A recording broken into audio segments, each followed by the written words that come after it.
Om Shri Ganeshaya Namaha. Om Vakratunda Mahakaya Surya Koti Samaprabha. Nirvignam Kurume Deva Sarvakareshi Sarvadam Ganganapate Namaha. Om Guru Brahma Guru Vishnu Guru Deva Maheshwaraha. Guru Deva Param Brahma Tasmai Shri Guruve Namaha. Sarva Mangala Mangalle Shive Sarvartha Sadike. Sharanitrambake Gauri Narayani Namostute. Ya Devi Sarva Bhuteshu Mahalakshmi Rupena Samstita. Namastasya Namastasya Namastasya Namo Namaha.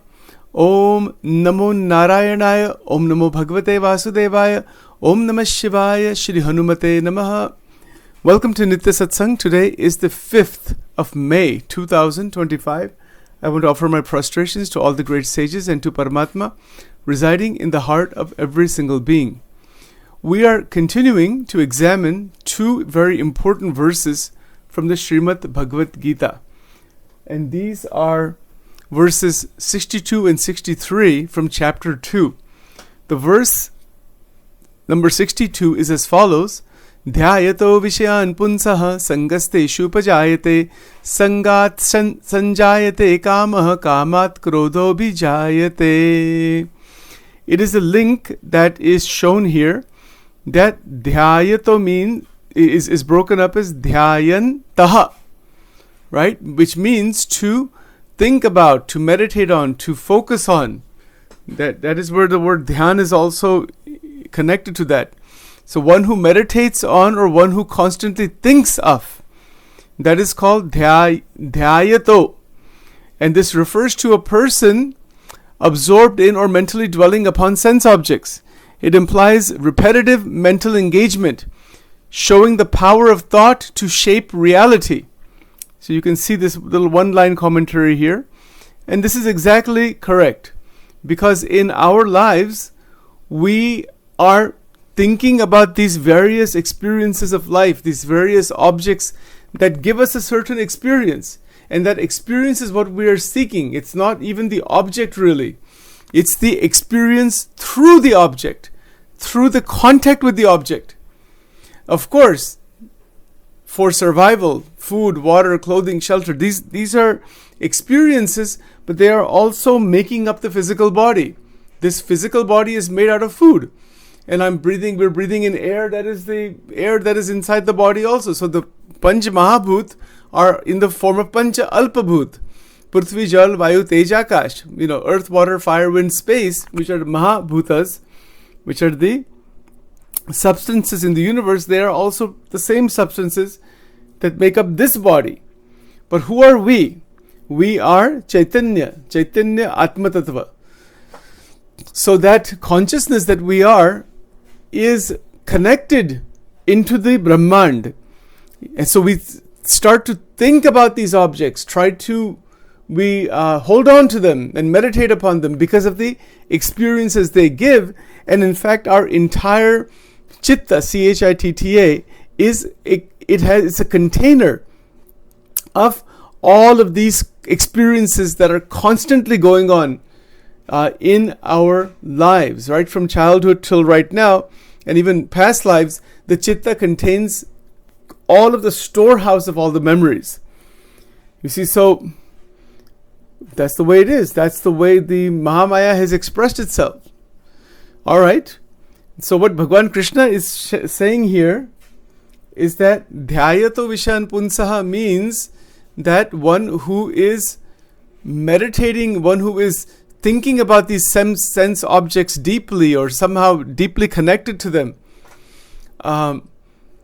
will develop the Sangha. Sangha meaning the contact, as I mentioned yesterday, and from that, the binding with that will happen. That's where one has to be really careful. Am I getting bound to the experience, or is the experience just kind of is there? It's there for some purpose. It's part of life. It comes and goes, and it's done with. Life doesn't seem to work that way for most people. We have experiences. We like certain experiences. We want them again, and we want them enhanced. We want them to go to a new level. And this is how humanity has progressed in the material world. Progress is there, but it's a material progress of enhancement. Okay, well, all right. So, is there any reason not to do that? No, we can keep doing it. that will just keep us more inside the realm of Prakriti. That's all that will do.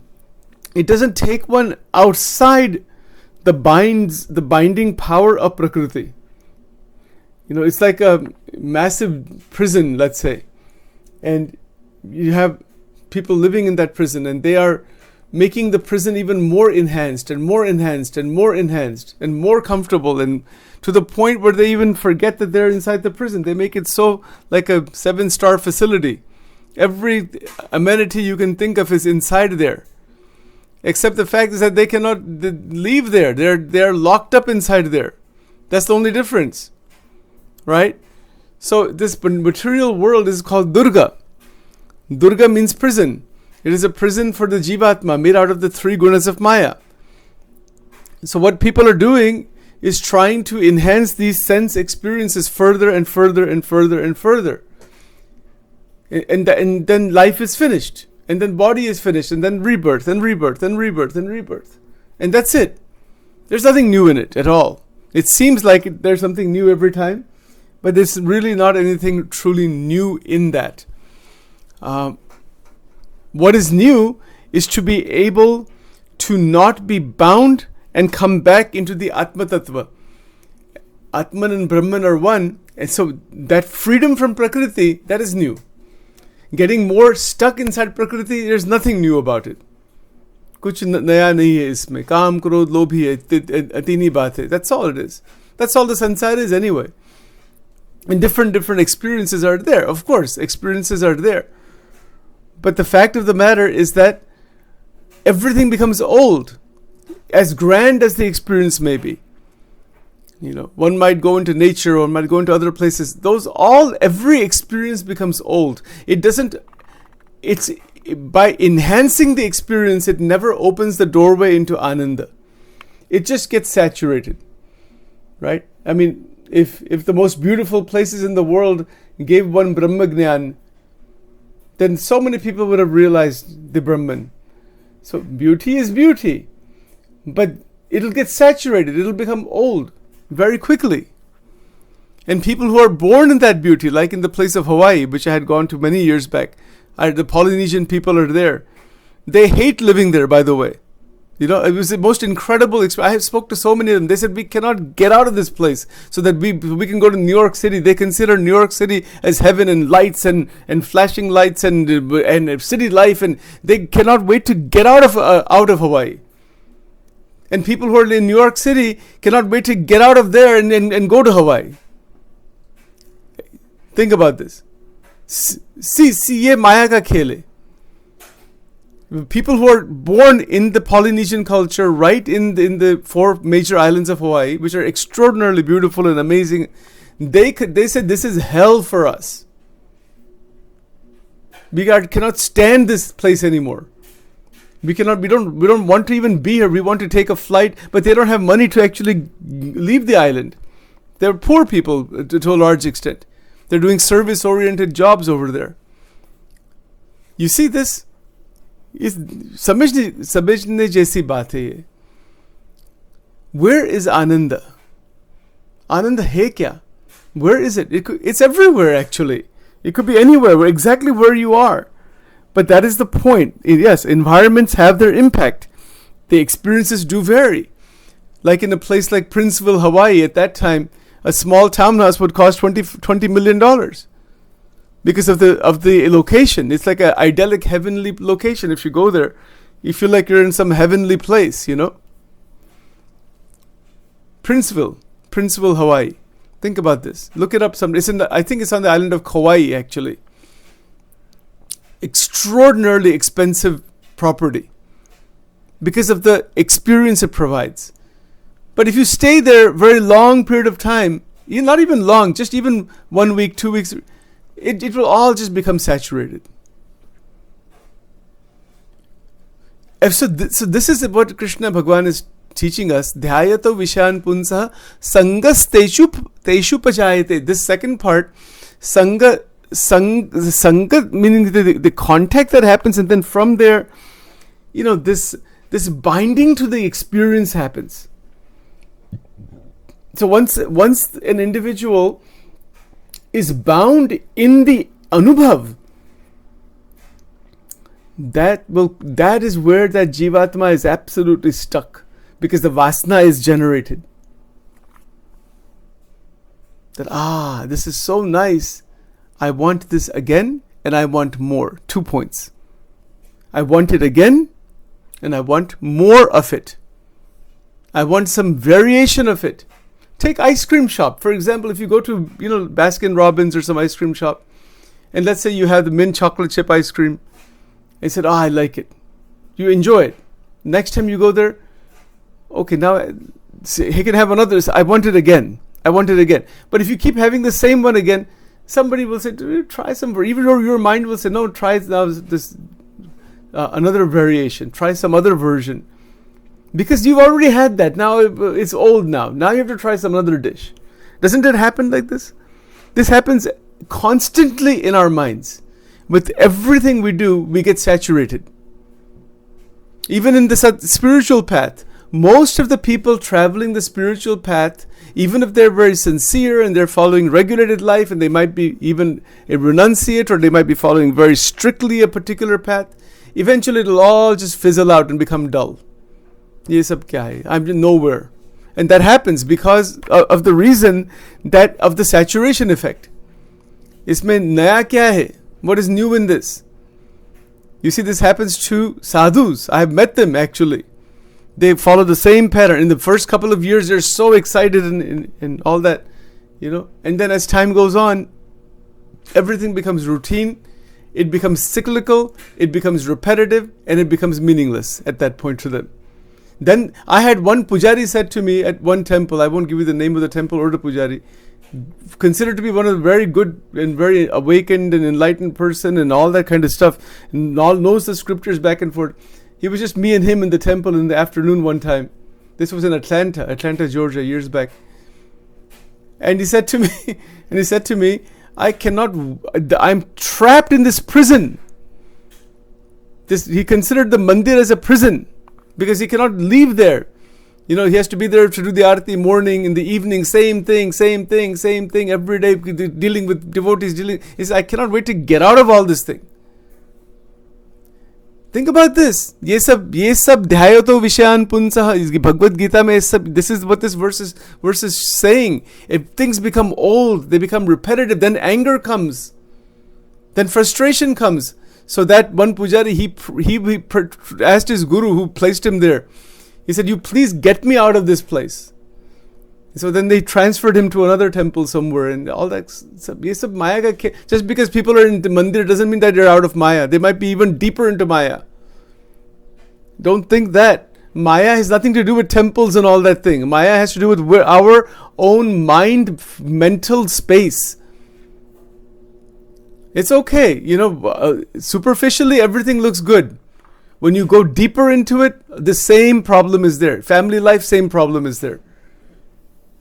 Work life, same problem. Most of the people going to work don't want to go there. They are going there because they have to go there. They don't really want to go there. You see, this is the reality, because it's all repetitive and it's all saturated. Ye sab prakriti ka bandhan hai. So now the question will become, how do we move out of this? What is the way out of this saturation? There's a beautiful incident in the life of Muktanand Swami on this point exactly. Maharaj ke bahut bade sant the Muktanand Swami, and Maharaj used to say to him that Muktanand Swami in Gujarati, he would say, "Imno chadto rang che." Chadto rang. This is the solution to this entire problem. Chadto rang means that every day there is newness in the activities that are being done on the spiritual path in our day-to-day life. There is freshness and newness, and the ranga means the color of the experiences are such that one is evolving, continuously finding new aspects, new ways to keep progressing further. This is called charto ranga. And if we understand these two words carefully, the whole problem of saturation goes away. And until and unless the problem of saturation goes away, we will not be able to progress spiritually. In fact, one might degrade back into very serious material entanglements. This is the oscillation effect. People on one hand may be very, very religious, spiritual, but they're so sick and tired of it all. So then they flip into Vishaya Bhog. Literally the mind flips. Maybe if not this lifetime, next lifetime. And this point is discussed in Vachanamrut also. It's a very interesting discussion about a renunciate sage who is following everything strictly but has seed bij vasna inside. Tikhi vasna. Maharaj uses this word tikhi vasna, sharp vasna. And is following everything. The people think he's a great saint, enlightened saint. Maharaj said that God will place him into the Svarga Loka, not into the Bhagavad Dham. Because he wants those Vishayas. So Bhagwan gives you all those things. You still want all that stuff. He'll place you in a place where you can get all that. And then come back from there after the Punyam is done. And start the process again. This is how crazy all this thing is. That it's not a question of externalities. It's a question of realizing how much inner development is really happening. Or are we just spinning in circles? The sadhana is just spinning in circles. It's not taking anybody anywhere. Why? This is one of the points J. Krishnamurti made beautifully. And the reason behind that is because it's repetitive, it's mechanical, it's old, it's the same thing again and again and again and again. Eventually, anybody will get sick and tired of it. That is not the way sadhana is to be done. Sadhana is to be done not in a mechanical, repetitive manner. It is to be done in a very fresh, enlivened manner. Naturally. But now that somebody will say, wait a minute, what about having a strict discipline? Of course. That is necessary in the beginning stages. But detect, is it becoming boring and repetitive? You've got to play around with it so it doesn't become that way. If it becomes boring, repetitive, same thing again and again and again. What's new? It happens, right? Like these pujari examples. Most of the pujaris don't want to be over there. They're doing it as a job, that's all. Otherwise, every pujari would be enlightened. They have studied Vedas, they've studied everything, but their focus is on what? On the Vishayas. Not taking anybody's fault or anything, but this is a fact. It's a fact of the mind only. It's the same repetition, same thing. And then they have to get donations and it all becomes a financial thing. So Bhagwan ek baju mein reh gaye kaha. You see, so these things are the reality of this prakriti. So to really evolve, baat alag hai. Ramakrishna Paramahansa, prime example. He's a pujari, right? Hired as a pujari. Look at his evolution from inside. Kitni mumukshutva, so much desire to see God. Real intense sadhana, different sadhanas. Look at how many different sadhanas he tried. It's not that he's following just one set pattern. That doesn't work usually. Somebody following just one pattern, it may be alright, but that may not be sufficient. You have to have the freedom to experiment. Remember we talked about this before. Spirituality is experimentation. It is not a mechanical rote following of a pattern that somebody has set up and become like a robotic person to mechanically follow. वो क्या अध्यात्म नहीं है. And this is an interpretation here of dhyato vishayan punsaha sangasteshu pajayate sangat sanjayate kamah kamat krodho vijayate. So this just one more point, then we'll stop. That the sequence is like this. That the Vishayas, as it is, the people are bound. But even on the spiritual path, people are bound. They're bound not because of the binding is of a different type. You get bound into the mechanical patterns. So that mechanistic aspect has to go. It has to be Ranga, this word Ranga, Chadato Rang, isme Ranga kya hai, iska bhav kya hai? The same arti is done, Jai Jagadish, Hare, how many mandirs are doing that? But you can do it and then eventually you get tired of it. But you notice if you're getting tired of it, just hold back for a moment and get absorbed back into the real devotion, and through that, do the sadhana. It's very interesting. These are discussions people don't have generally. But this is what the Gita is teaching. Otherwise, you wind up in all kinds of problems. Karmindriyani samyam ya aste manasasmaran indriyarthan vimudhatma mithyacharah sa uchyate. Your mind is still spinning in all the sansar. One is doing some set pattern and spinning in the sansar. Bhagavan Krishna says mithyachar is all meaningless. Well, it's not going anywhere. It's like an airplane that just keeps going in a circle on the ground, and is going like that for 15 hours, and the pilot says, okay, now we've reached our destination. What destination you've reached? Haven't even taken off. There's no question of reaching a destination. These are the facts of life. All right, let's stop here for now. Om Divalingaya Nama, Urdolingaya Nama, Anandalingaya Nama, Dvadesh Jyotirlingaya Nama, Om Namah Shivaya, Om Aim Rim Glim Chamundaya Viche, Om Shri Radha Krishna Arpanamastu.